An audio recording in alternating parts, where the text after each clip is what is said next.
Hello, BUSN 1360 Software Applications for Business Students. I'm your instructor, Dr. McGrory, and you're going to love Word Chapter 4. This chapter is all about doing your research papers and getting those citations and that bibliography all set up. Plus, it talks about ways that you can digitally collaborate in ways that make it so much easier when you have more than one person who are reviewing a document or having input into a document. So let's get started. I've already downloaded the files from my IT lab and I've organized them into this Word 4 folder. So if I open that folder, I have only two files. One is the instruction file, one is the research file. And I have a little confession to make. I've already been through these instructions. I had a little mess up as I was submitting this to be graded, and it kind of went from bad to worse. And so I just decided to start over, and that's okay. You can do the same thing if you have that problem. So I share my mistakes with you. Let's start by opening the instructions. Now, what are we doing in this? It says that you have completed a draft of an analysis of the short story, A White Heron. As a requirement for the literature class in which you are enrolled, you must format the paper according to MLA style, including citations and a bibliography. In addition, you'll include a cover page. Now, I do want to point out that in this project description, they say MLA style. As we go throughout the instructions, they do say APA 6th edition. So here's kind of the beauty of letting Word control your citations, your bibliography, and also the in-text citations. If we need to change from one format to another in terms of these citations, this is a very easy change in Word. We just pick the different citation that we want. So the steps that we're going to use will be the same. Okay, the steps of applying an in-text citation, the steps of putting a bibliography, they're going to be the same whether it's MLA or whether it's APA. It's just that Word will know that it has to arrange the those items differently in the formatting, okay? So I wanted to point that out to avoid some confusion, but fear not, because the steps will be the same. You'll see what I mean as we go through this. So it starts out, step 1. We're going to launch Word, and we're going to specifically open up the working file that begins with our last name. So let's do that. This is a very busy document, right? Now, what's going on here? And I do want to take a moment to show this to you. It is showing on this left side all kinds of changes. It looks like, goodness, somebody must have added this, and the person who added it was the Exploring series, and they didn't add it, I'm sorry, they formatted it in a certain way. And then as we look down here, somebody deleted, and it looks like, again, it was the Exploring series, deleted the text much of her time, and they added the text a great deal of a time. So instead of much of her time, they replaced it with a great deal of time. They deleted this reference altogether, right? And we can see all of these items that were done, and they're right there. We don't have to take a separate email that somebody has given us that says on the first paragraph, on the third sentence or second sentence, whatever it is, I deleted this text and I added this other. We can see what the change was right here in Word because Word is keeping track of it. More than that, if somebody has something to say to us about a contribution to our research paper, in this case, Mr. Carpenter, who may be our boss, is telling us we did an excellent job. Well, that's nice. But as we look through here, this is like little sticky notes that they've put on the paper. Mr. Carpenter says, you need a citation for this. Well, what are they talking about?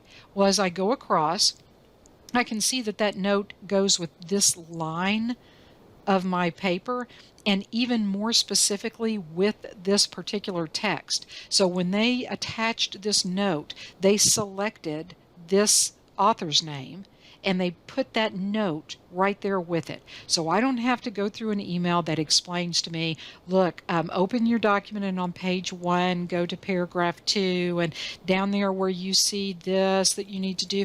I don't have to try to reconcile all this different input. I don't have to sit on the phone with somebody and have them say, scroll down until you see things on this other page, right? Because you need to delete that sentence. Instead, it's all right here, right at the place, and it's all been tracked. All these changes have been tracked. This is a great feature of Word. So I wanted to point out why this is so busy. Every change that was made has been tracked, and it's showing up here. And any special note that somebody has added to the document, I can see over here. So let's get started. Like, this is a lot of collaboration going on here. Step 2, click or display the Review tab and ensure that no markup is selected in the tracking. In other words, we don't want to see all of that. Then it says accept all changes and stop tracking. And then we're going to apply some formatting. So let me tell you what they're what they're talking about. Now, the first thing they would have us do is go to Review, and in this area here where it's tracking, they're saying we don't want to see it, and so instead of all markup, they want us to go to no markup. Now, what does that do? It hides that markup. It's still there though. So, oh goodness, imagine this. Imagine that you sent your resume to somebody and they said, I suggest you, they deleted something, and so it was tracked, let's say, in Word. And that was a suggestion to you, right? And so you just turned off the markup and you emailed it to somebody. All they would have to do is go up here to this tracking and say all markup, and they would see that all of the markings. You would not want that. So I first of all want to make it clear that when you change this from all markup to no markup, all you're doing is hiding it so that you don't have to look at it anymore. But it's still there. So let me go back to all markup, and let's just look at this. It says, having left the hustle of the city, Sylvia enjoys spending, and you see this is deleted text, much of her time, and instead they said a great deal of time. If I go to no markup, it just shows, let's see, Sylvia, where'd Sylvia go? Sylvia enjoys spending a great deal of time. So it doesn't show that deleted, and it doesn't give us an indication. But again, it's still there. So what if instead I wanted to review those changes, which is what the instructions are telling us to do? And so they told us go to accept, and they want us to accept the changes. Well, let's look at our options. Let's learn a little bit here. We can accept and move to the next. So the first thing to accept is that they bolded this title, or they changed it to, I'm sorry, Century School Mark. So I can accept that and move to the next change. Oh, okay. Not now. I'm sorry. Word is trying to give me some extra help there. Now, what's the next change? Is it says they added space after. Okay, well, let's accept that and move to the next. Okay, so I keep accepting and moving to the next. Let's wait until it gets to this change and you'll see that. Accept. Okay, so now it's looking at this text that was deleted, and it says, do you want to accept that? And I'll accept and move to next. And you see how it took it out? Since I approved it, it went ahead and removed that. And now it says, okay, now I'm going to accept this next text, accept and move to next. Now, this is a lot of changes in these documents, and presumably we've been talking about this, and I'm pretty good with these changes. So I am going to accept them all so that we don't have to do them one by one. But there's one more thing I want to point out. See on the side, here's the next change that they want. Anytime there is a suggested change in a paragraph, it can be hard to find. So they put a line out to the side. So there's a lot of changes. This could have been the indenting is changed or the font changed. So they put a line at anywhere there's changes. And like I said, there's a lot of changes here. Okay. So if I'm going to go back up to the top, I wanted to point that out. And I could continue to review each one of these changes on a case-by-case basis, and I may want to do that. If this is an important document, I may want to really be careful about what I'm accepting. I could pick one of the changes and accept just that one. I could accept all changes, but I would continue to track. So if I accept everything and then I start to make a few more changes, it would track that. But what the instructions said is accept all changes and stop tracking. So that's what I'm going to do. And now those changes are incorporated into my document. I still see these notes off to the side, and I may want to address those. But what they told us in the instructions is to change this to no markup. And so I'm just trying to make things a little more neat, a little more tidy while I'm editing. I'm going to save that because that's what they told us to do. And that was the first part of step number 2. But they continue and they say that we need to select this entire document because we're going to format the whole document. How do we select everything? Control A. That is your fast select everything. Now, what else do they tell us to do? They want everything to be double spaced. They want it to be Times New Roman, and they want no paragraph spacing before or after any paragraphs. Well, when I'm making all those changes, I know I need to be on the Home tab, and I could click all the buttons in this paragraph area, but instead I'm going to click this launcher. And I'm going to just do them all at one time. So I know my line spacing is going to be double. So I'm going to go ahead and pick that. Let's see. Oh, I forgot the Times New Roman part. I'm sorry. Let's go ahead. We'll do the double spacing. And they said no spacing before. And they also said no spacing after. Now, since this is empty right now, I'm not real sure what that is. I can type 0 in there if I want. If I click my up arrow, it goes ahead and puts 0. So I've gotten 2 of those instructions done. Let me go ahead. The next step is they wanted me to change the font, and I've clicked inside of here. I could, use my scroll down to find Times New Roman, but when I have all that text selected, I'm just going to type, and as it figures out that I'm starting to type Times New Roman, tab. They want it to be 12 point. When I tabbed, I'm in the point dialog box, 12, and enter to accept it. Great. That was step number 2. Let's save that good work. Let's save that. Go back to my instructions. Step number 3, it says we're going to insert an unformatted header. Okay, an unformatted header. We want to talk about header, and we're going to type some things. We're going to type the last name of the author of this report, and we're going to put a page number up there, but we don't want to type the page number. That would be bad. We want Word to always put the page number there so that it changes. When we get to page 2, Word automatically displays page 2, page 3, page 4, and so on. So let's go back. We're going to follow these instructions. Note that there is special instruction for the Mac. Take heed of that if you're a Mac user. But let's go back to our document. Here we are.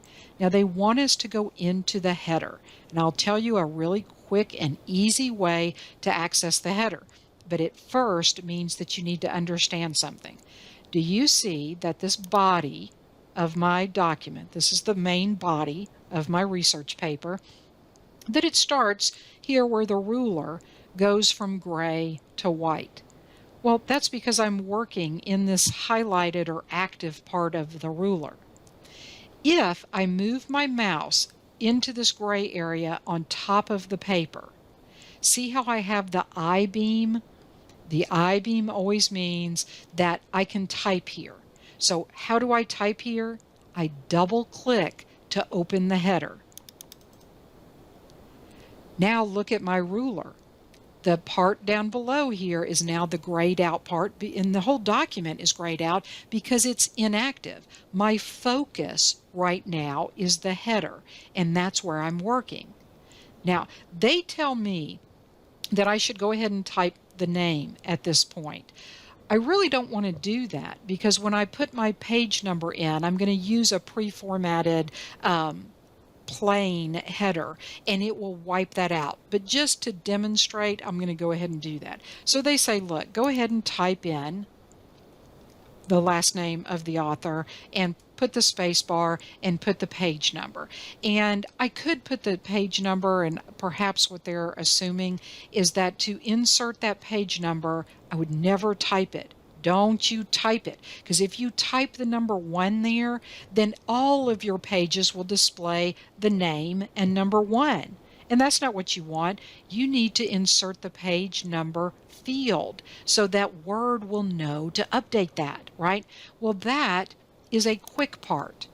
And we could insert a quick part and insert, what is that, a field, and we could go through. You see how many steps this is? I don't like doing it this way. We'll deal more with that later. Instead, I use page numbers all the time. You will too. So when you're in this header, if you go look at this header and footer ribbon, so you see I'm in this special header. Look over here. And here I have page numbers because everybody puts page numbers in the header and the footer, right? Click on that. Now I'm putting it at the top of the page. So here I am. And look at my choices. This is really what they're asking for. They said an unformatted header. And so plain, unformatted. And I'm simply deciding, do I want it at the left? Do I want it at the right, or a center, the right? But look at all these great choices I have. It can make it real, snazzy looking. One that I like is this page X of Y, because it doesn't just tell me the current page, it tells me how many pages there are in the whole document. How many times have you run something through the copier machine only to find that you've passed out, copies to everyone and the last page is missing off of somebody's, but they don't know? Well, page X of Y means Word is going to tell you the current page that you're on, as well as the total pages. Page 1 of 3, page 2 of 3, page 3 of 3, right? So I love that. But look, there's all kinds of fancy styles in here. Look, that's kind of cool, right? So, you can have a lot of fun. Look at that with a nice little circle. And it would do that on every page with that current page number. Look very fancy, right? Take you a second to click that. That's it. But they asked me to insert a plain one. So I'm going to just pick this very first, plain. There it is. Now, what happened to the name that we had typed? Boop, it's gone, right? So I need to type that again because it laid in this pre-formatted plain header. So what was the last name again? It was Baloo. And they said put 1 space. Now, I also notice that I've added an extra paragraph there, and that's not supposed to be there. So this is what it should look like. Okay, but very quick. Page, top of page, pick that page format that you want, and boom, it puts it up there. Okay, now I want you to notice when I'm just going to use my arrow key here, and I didn't select, nothing is selected, I just arrowed. But do you see how that number 1, it looks different? It's not just simply text like this last name is. It's very special. It's a field, and it's a special field that Word knows to change. Look at this. I scroll down, page 2, and it says page 2. The name did not change. That's just plain text. And page 3. So every time I go to a new page, Word will automatically, using that field, display the new page number. If I had typed the number 1, it wouldn't work like that. Now that I'm finished with my header, I can close the header. You can either click here to close it, or you can simply double click, in the main body, and it activates whatever part you're clicking on. So to go back to the header, double click. To go back to the body, double click. And guess what? If I scroll down, the same is true for the footer. See how the active ruler bar changes? If I get my mouse in this inactive part, but in the paper, see the I-beam? Double click, and it would open the header. In fact, here's I'm sorry, it would open the footer. And in fact, here's the header, and I could just switch back and forth between those. And, I could have the header, the page number display at the top and the bottom, right? Now, I am going to go back up to this header. And you know what? I could be on page 2. This is the same header. And I wasn't quite finished with the instructions. It said, okay, so I put a plain page number, the last name, space, the page number, and it says not simply typed. And then it says to right align the name in the header so that it shows on the right side of the paper. So I'm in my header, right? You see my insertion point. As you would right align any text, go to Home, right align. See how it moved it over? Not quite done yet. I need to select that text, and they want me to change it. I'll just use this. They want me to change it to Times New Roman. You know how to do this. What just happened? I'm sorry, I hovered over something and it showed that. Times New Roman, let's go back, 12. So make sure you format that as Times New Roman 12. Close the header. Right? That was step 3. So let's save that and let's go back to the instructions. Step 4. Change the writing style to APA 6th edition. And then we're going to have some more things to do. So let's just kind of dive in and we'll do each one of these steps. I'm going to go to my working document. Let me just go up here to the top just so it's easier to look at. Now, we're talking about references, works cited, who was your source for this? Those are references. So I'm going to click on the References tab. Look at all of the stuff. Word is built to do big documents, really big documents, and to make it easy and manageable for you. So there's a lot of things that you could do manually and the editing would kill you.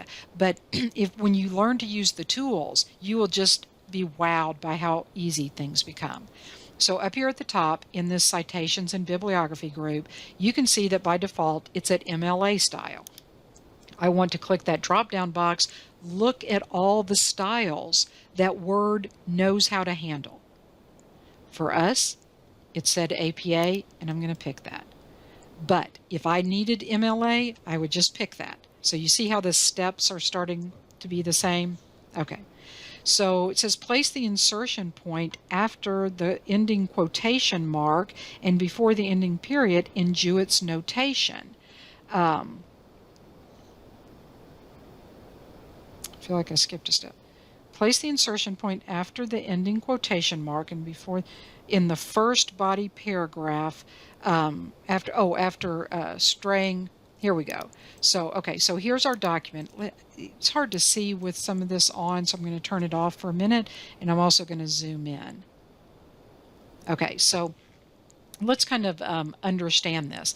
It says, here's the sentence, having left the hustle of the city, Sylvia enjoys spending a great deal of time in the woodland as, and notice this is in quotes now, as there never was such a child for straying about out of doors. Who said that? We need to tell the reader where we got this quote. So we're going to click, and they say outside of the quotation, but before the period, and we are going to insert an in-text citation, right? So what am I going to do? I'm going to go up to my references here, and it says Insert Citation. When I click on that, I have apparently already typed in 2 different sources of material. Since they're already in here, this comes from Jewett, and I will pick her. And I don't have to stress about how am I supposed to type this. I don't have to worry at all. Now, I just want to, for comparison, I want to make sure you understand something. Word has taken this source information and it's got it in a database that's associated with this document. It's all wrapped up together. And the beauty of it being in a database and this being a field, what do I mean it's a field? Do you see when my mouse goes over it, how it grays it? It kind of puts it in a light gray, because this is not the same as if I had typed open parenthesis, Jewett, comma, 2009, close parenthesis. This is much more dynamic. Word can automatically format this for me, just like it understands to change the page numbers, because that's a field. This is a field associated with our sources. So what if I did change to MLA? Now, I'm not sure there's going to be a difference, but let's just, as an example, I'm going to change to MLA. Look at that. MLA format says you don't need to put the year on there. So it took it away. APA says, oh, no, you're supposed to put the year on there. This is all part of the record for this particular source. So it will format it however we need to format it. I have to honestly admit I haven't heard of some of these, so I'm not sure what they are. But if this is one that, okay, apparently it's the same on that format. What about this? Look at that. It took the comma out. Apparently they don't put a comma in that particular style. So all I need to understand is that the step is that I pick, and in this case, it's APA, because that's what our instructions tell us to do. So isn't that kind of cool? Okay, so that was just to recheck. That was step 4. Let's save that work, and let's go back to the instructions. Step 5. We're going to place the insertion point after the ending quotation mark and before the ending period in Hovitz notation. And let's see, let's read this carefully. Hovitz notation in the second body paragraph after the ending quotation and before the ending period, okay, where it says in functions that are also present in a white heron. And then we're going to insert a citation for Hovit. Okay, so let's go back to our work. This was we need to go down to the second paragraph, and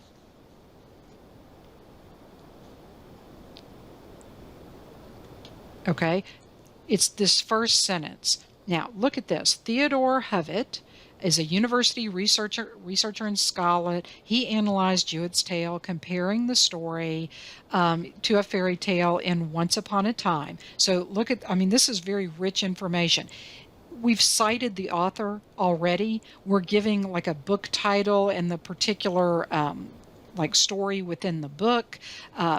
Goodness, there's a lot of referencing that's already being written out. Well, that's okay, because they told us in this, let's see, as a fairy tale, where are we supposed to click? This is step 5. After the ending, I'm in the wrong spot maybe. Here we are, I'm sorry. Here we are right here. Functions that, goodness, be careful. Functions that are also present in a white heron. So I need to click after this, a white heron, and before the ending period. And again, I'm going to insert a citation. This time it's Hovit. And it puts it in perfect APA 6th edition formatting. I apologize for that long explanation. We'll come back to that. I'm a little bit of a step ahead. Okay, so let's save that. And let's go back to the instructions, and you're going to see what I was talking about. Step 6. We're going to click or select Jewett's parenthetical citation in the first body paragraph beside the words straying about out of doors. And we're going to edit the citation to add the page number. We're also going to edit the Hovit citation, and we're going to suppress the display of some of that information and show the page number. So let's jump in and do that. So I'm going to go back to my document, and they said go back up here to Jewett's parenthetical citation. So that's a mouthful, but that's what this is. Click in there. Now, because this is not just typed text, look at this. I've got a little menu here, and I can edit the citation. You may remember this from the quiz, right? edit citation. Now, what are my options for editing? Well, when I edit this citation, now this is the in-text citation. I'm not editing the source. I'm editing the in-text citation. So it says the page number is 532, and that's all I do to that one. Okay. Right? So far so good. The hardest part for me is finding where they're telling me I need to work. Now it says edit the Hovet citation. So I need to go down to, let's see, where is it? Here it is. Here's the Hovet citation. It says edit the Hovet citation to suppress the display of the author, the year, and the title, but showing a page number of 63. Okay, so what's going on here? This is what I was starting to talk about earlier. We've already given the author name. We've already talked in detail about the work. So it's a little redundant to say all of that again in the actual citation. And so we are not required to do that. And in fact, the proper way to do that, because again, we've already got the author's name here, is we're going to edit that citation. Now we are giving it a page number. The page number is 63. But we're going to suppress, what does it tell us to suppress? Suppress the display of the author and the year and the title. Okay? And I'm going to click OK. And that's simply because the complete work information was given up above. In real life, I probably would have left the year, but they told us not to, so we're not going to. So that is step 6. Let's save that good work and let's go back to the instructions. That was step 6. Step 7, we're going to insert a blank page at the end of the report, and on that blank page we're going to insert that bibliography, and we're going to format it or select the format option of works cited. Okay, so I'm going to go back to my work. How do I get, let me just click someplace on the document to the very, very end? Control End. I'm at the very end. Now I do want to display so that you can see this, my non-printing characters, and they told me in the instructions to insert a page break. How do we do that? Control Enter. Now I'm on, look at that, page 4. It's showing me here I am, page 4. And it said that I need to go back, it didn't tell me this, I don't guess, but to the references, because this time I'm going to insert this bibliography. So we've done citations, right? We've chosen our style. Here's bibliography, and there's different styles. And they told us to use works cited. How do you know, like to use works cited or bibliography? If you're submitting your work to be published, like maybe you're in a competition or for a research, journal, peer-reviewed journal that you want to submit this to, they have guidelines, and so you would make sure to follow their guidelines. So here's works cited. Now look at that. When I put my mouse over that, do you see that it's gone gray? That's Word that is doing that, because this is a big field. That's what this is. And so Word will keep track of this. It will, as we use more in text citations, we will update this, and Word will say, oh, I see that you've used another of your sources. Let me add the source here. There always has to be alignment. If you have a source in a reference in your work cited, you should be using it in your paper someplace. There should be a specific in-text reference. If you have an in-text reference, you have to have the full details down in the works cited. You can't just have a long list of works cited and say, oh, I gleaned all this knowledge. No, no, no. These are works that are cited in your document. Okay, so there has to be that connection between the two. So we have our works cited, and that was step 7. Let's save that, and let's go back to the instructions. Step 8, click or position the insertion point after the quotation mark ending the first sentence in the last paragraph on page 1 that ends in "as a fairy tale." and we're going to insert a footnote. Okay, and then we're going to modify the formatting of that footnote. Okay, so where was this on page 1, the first sentence? Let's go back. Page 1 is all the way at the top. I'm going to control home, and first sentence of the last paragraph. So let's scroll down. Yeah, this is the last paragraph that begins with Theodore R. Hovitt. And as, here it is, right? Double check me. As a fairy tale. Folks, you may see that I make a mistake during this work. If I find it, I will try to make note of it on the video, but double check that I'm doing this right. So as a fairy tale, right? Insert the, click or position the insertion point after the quotation mark. Okay, now the period is inside that quotation mark. A little bit different than the way that they have done this elsewhere. But I'm going to insert a footnote. So I'm still on my references, and notice right here it says insert footnote. See how everything I need for a big research paper is under references. So insert footnote. And look, it's already put that little bar that we need. And I also want you to notice that this is within the page. This is not in the footer of the document. Like we just talked about header footer with the page numbers. This is not in the header footer. This is actually in the body of that document. So we always have for footnotes, we always have this little bar that goes across the page there. They've put the little number 1, and probably if I look up here, look at that, there's little number 1. So it's going to keep that. If I inserted some footnotes above this, Word would shuffle the numbers. I wouldn't have to do that manually. So I don't want to type all this because then I have to keep adjusting as I make changes. Instead, I'm just going to type what they asked me to type, which is Dr. Theodore. Really be careful with your typing.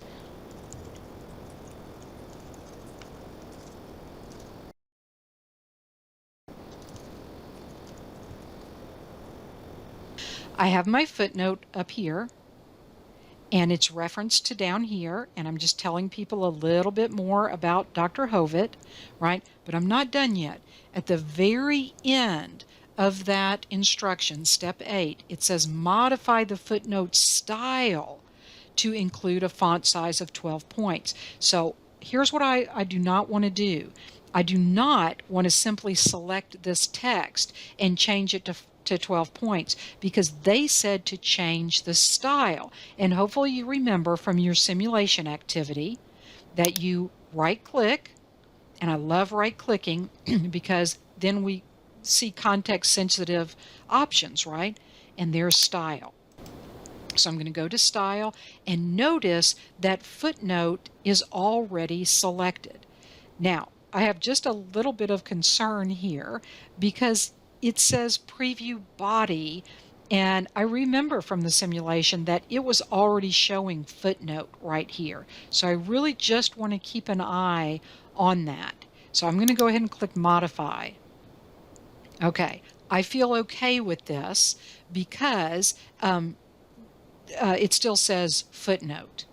And as I look up here, yeah, I'm definitely modifying the footnote. And so I just want to verify that as I'm working.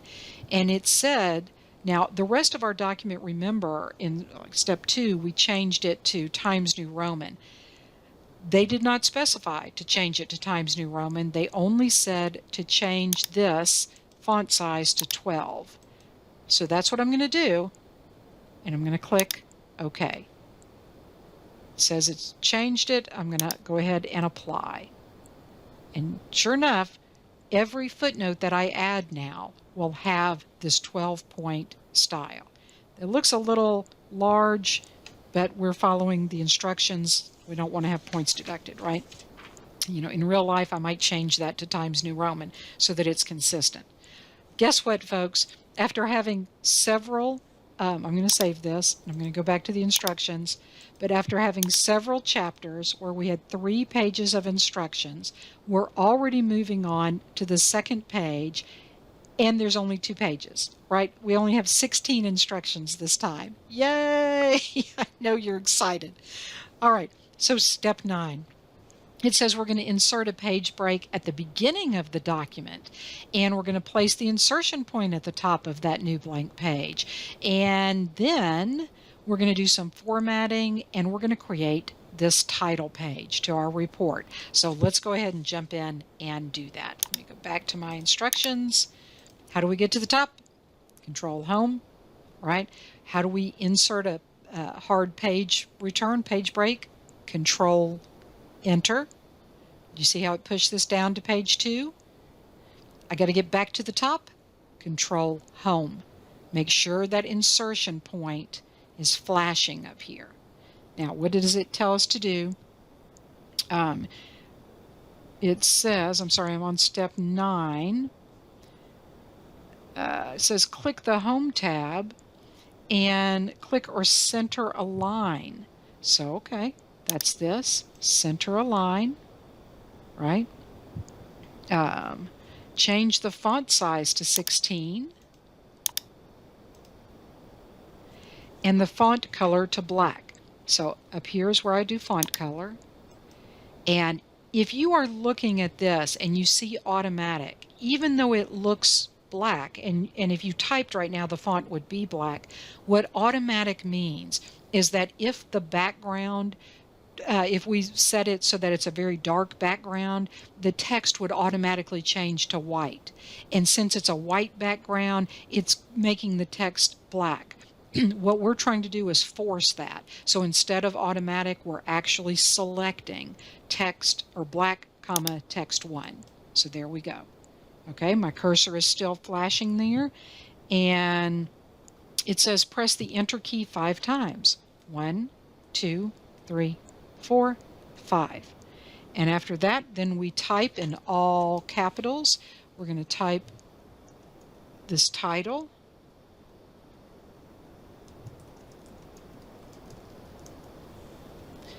Double check your spelling. Press Enter 3 times. This is the author's name.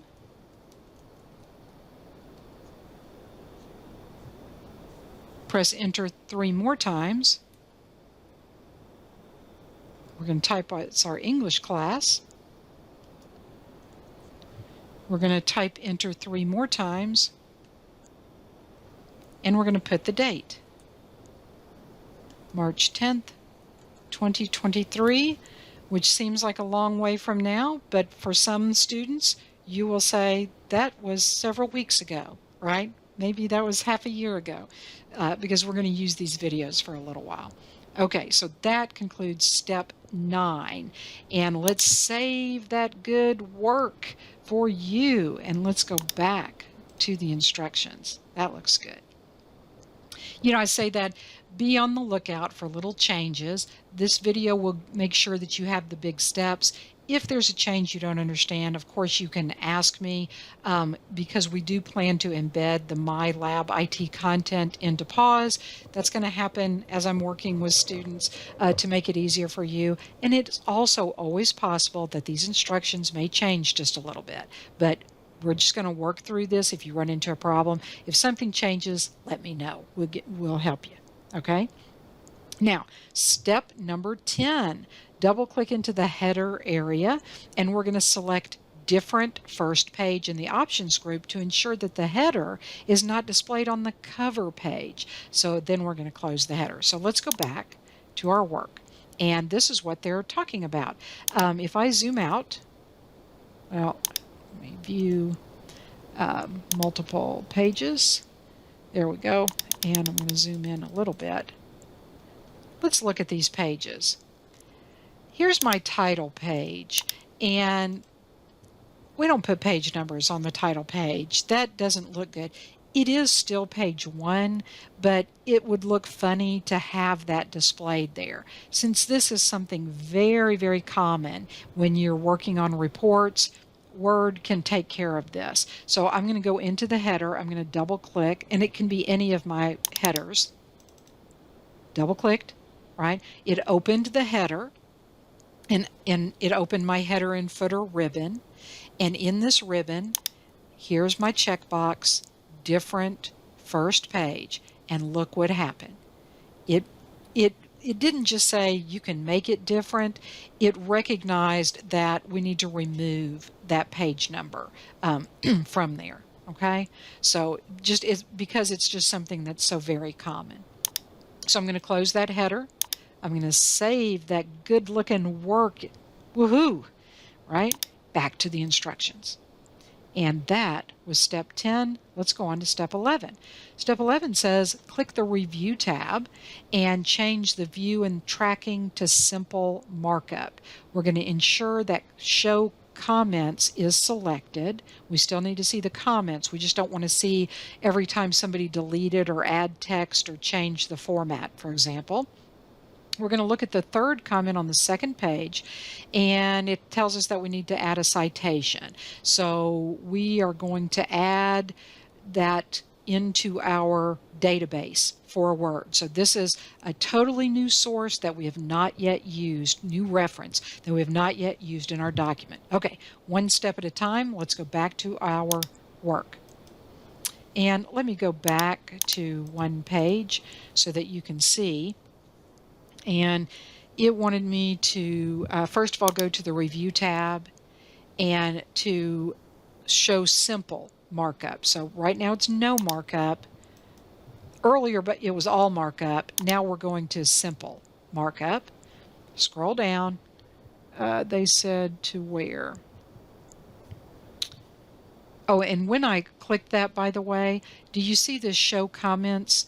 If you do not see these little almost post-it note type things on the side, then you'll need to click this button to show comments. Okay, so we want to be able to see those.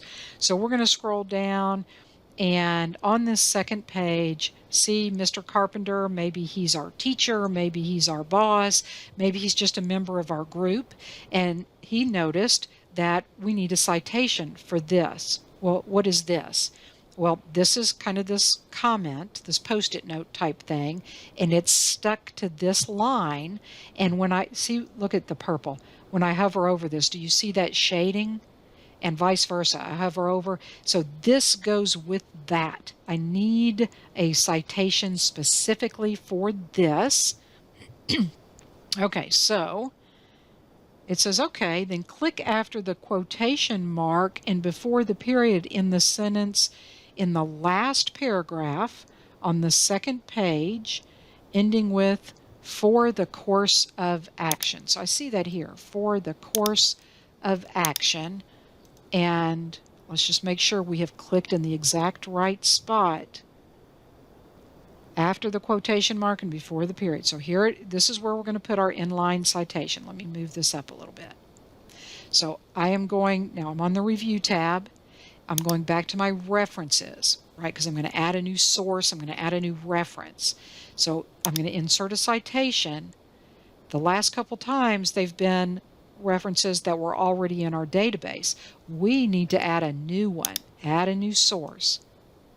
It says that we have lots of different types here, but we're going to stick with the default, which is book. But there's journal articles, periodicals, conference proceedings, websites. That's a common question. I mean, look at all films, goodness, all kinds of sources that are, you know, it knows how to format. We're sticking with book, and I'm going to just fill in the information that is specifically from the assignment instructions.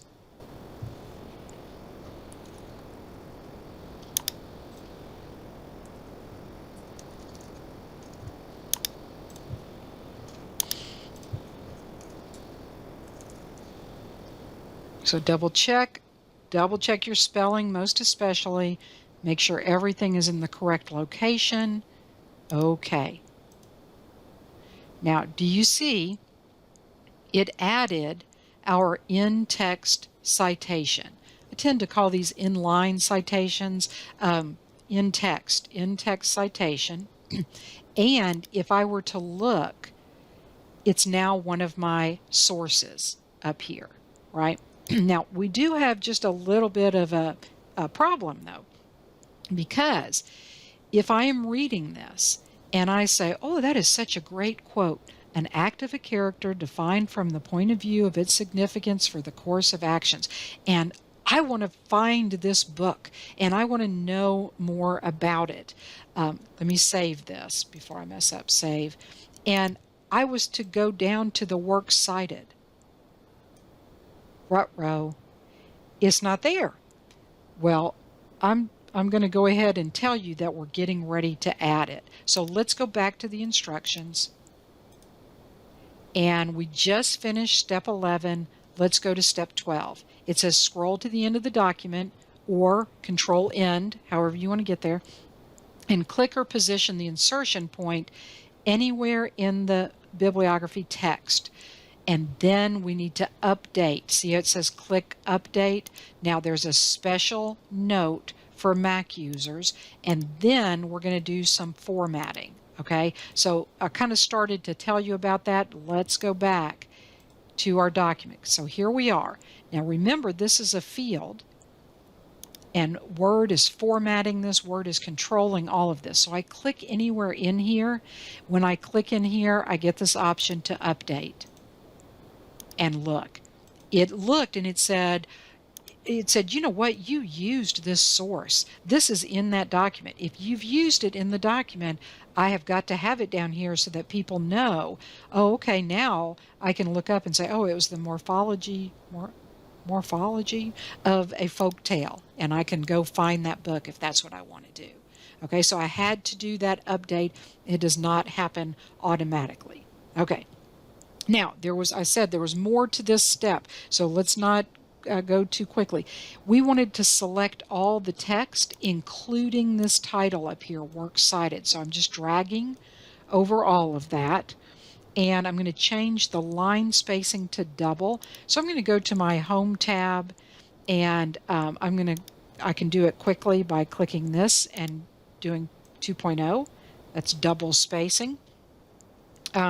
And it says the paragraph spacing both before and after should be 0. So whenever I hit the enter key there, right, which basically Word did for me, it automatically appends some spacing after this line and before this line, and I want to remove that. So I'm going to go to my paragraph launcher and see here where it says spacing before and after.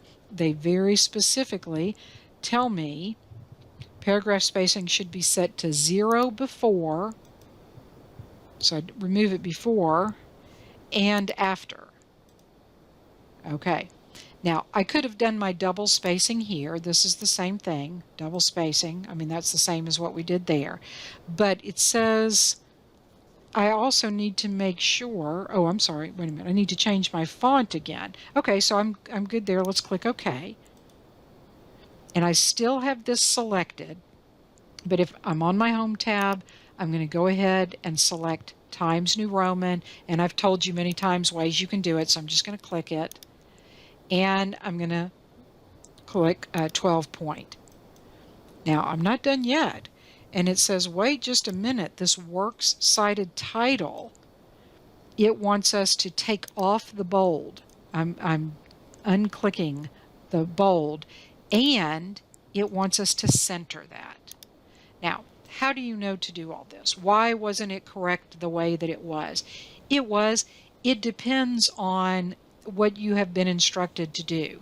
So perhaps for a very regular APA format document, we would leave that bolded and over there. I know the school that I went to for my dissertation, they used APA format, but they used what they called modified APA. So they gave us additional instructions, and they might say things like unbold this and change the font size and things like that. If you were submitting something to a competition, they may say, I noticed in the simulation activity they had Phi Theta Kappa, and Phi Theta Kappa Honor Society has competitions, and they may say it has to be formatted in a certain way. whatever your situation is, you follow the rules for that. Okay, so these were kind of some extra rules on top of that. So that was step 12, and I think we're done with that. So let's save that work and let's go back so that we can continue on. We're just, look at this, we're almost done. Unbelievable. Point to the third comment on page 2 and click or select resolved. On the Mac, notice that there are some special instructions. So let's go back. And I'm going back up. This is page 5, so I have this page 4, page 3, page 2. And remember, our boss, our teammate, our teacher said we needed to have a citation, and we added that citation. So we want to let the team know, yeah, I took care of that, right? So here's these 3 dots. Now, if I deleted it, it would completely remove the comment, and that can lead to all kinds of confusion. So I'm just going to resolve it. When I do, look, I've got a little check mark. I checked it off the list. So now my boss could look through and go, okay, they did all these comments. This is done and this is done. Yeah, she took care of that, so it's good, right? Click save, because that was a very short step. Very important step, but very short step. So that was step 13. Step 14, scroll up and view the second comment on page 2. Click or position the insertion point before the word although in the sentence, and we're going to do some editing. So we're just going to put that, and then it said resolve the comment. So we want to make sure we do that. So let's go back to our document. It said look for the second comment. So that's this one here. And see, when I hover over the comment, see how that comment is attached? Before they inserted that comment, they selected all this text as a way to let me know that comment goes with this text. So I'm going to click right before it. It says, could you elaborate on why she realizes she cannot give the bird's location away? And so I'm going to type, she is too tender-hearted to give up the heron family to the hunter, period, space, right? That looks good. And now, since I've addressed that, I'm going to resolve that. Save that work, because that was step 14, right? And I put my space in there. Looks good. Okay, let's go back to the instructions. Step 15. Can you believe this? Look at us go. Click reply in the first comment on page 2. Mac users, you have a special note. Type, please check my revisions. Make sure you include the period with that. So this one, perhaps, my boss has told me I've done an excellent job. I could say resolved, but I just want to get some approval. Can you look it over again? Now, notice that when Mr. Carpenter typed that note, it put this MC here.